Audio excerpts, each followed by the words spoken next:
मन में विनम्रता का भाव, जीवन की प्रत्येक अनुभूति का चिंतन,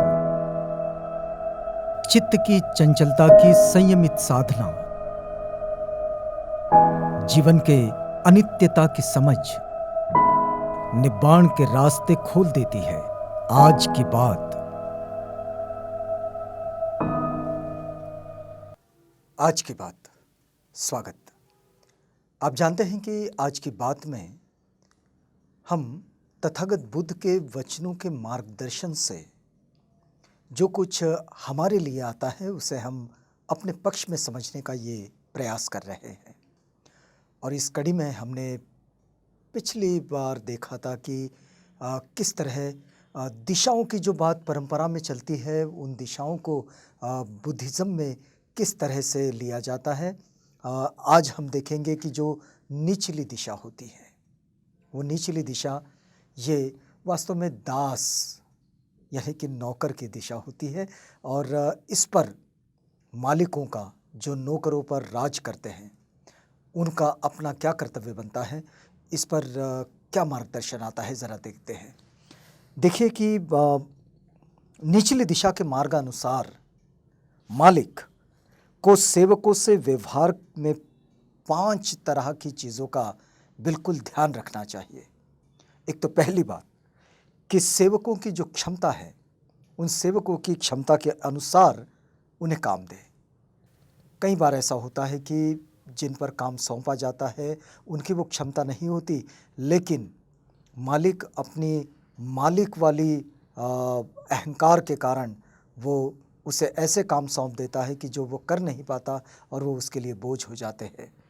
दूसरी बात, उन्हें अच्छा भोजन और पर्याप्त वेतन प्रदान करना चाहिए।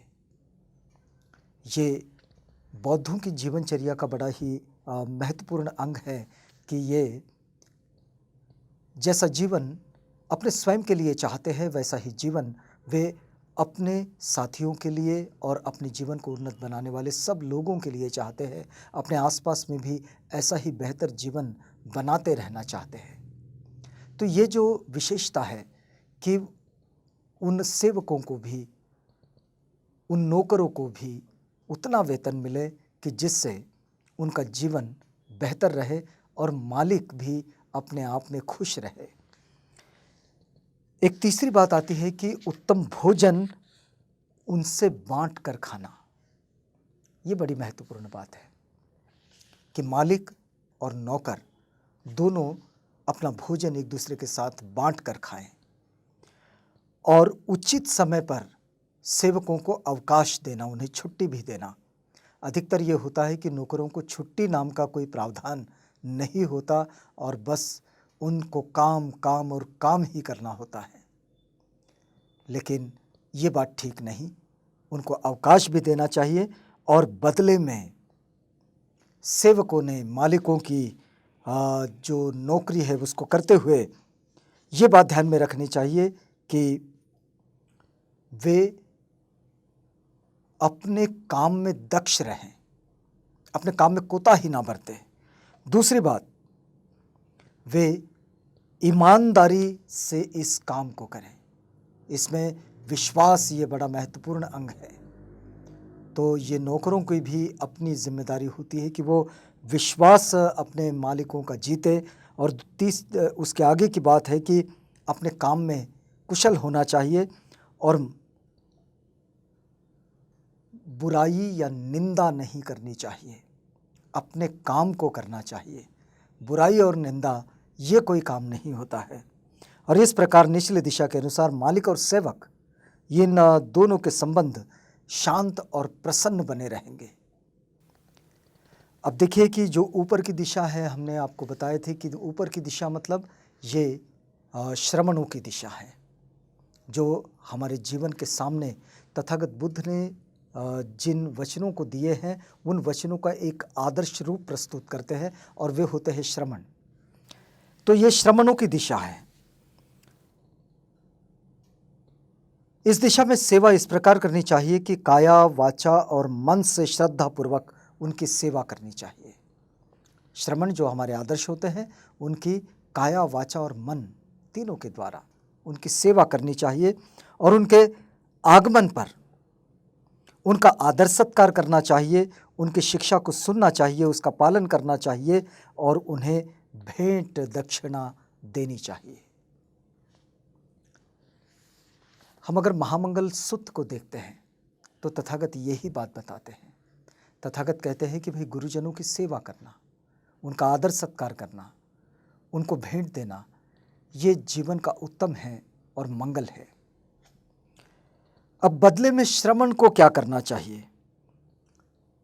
श्रमण तो उन लोगों से जिनको मार्गदर्शन दे रहे, जिनके लिए वो आदर्श है, उनके लिए उनसे वो सत्कार पा रहे हैं।